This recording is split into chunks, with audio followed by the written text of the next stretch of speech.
Hey y'all, Lane with Oveja Negra for Tips and Tricks Tuesdays. Today we're going to talk about zipper maintenance and overall running smoothly.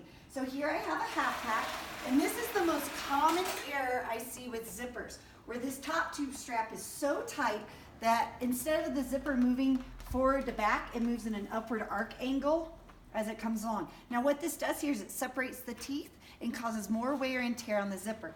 So with this bag, the half pack, and also our super wedgie, all you want to do is maintain the width of the bag. The bag's not going anywhere. And you want these front and back straps to be really tight so that the zipper moves smoothly across.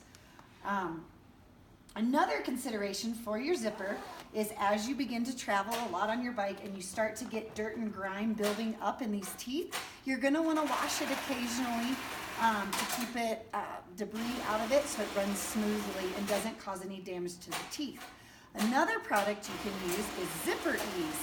It's right here in my hand. It's over there actually.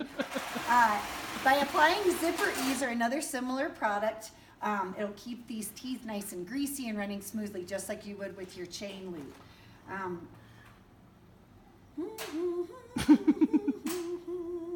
We sell that on our website.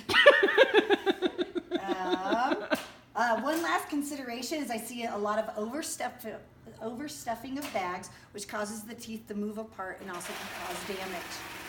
So you always want to make sure that you're zipping forward to back, not out towards the front. I hope that helps. Bye.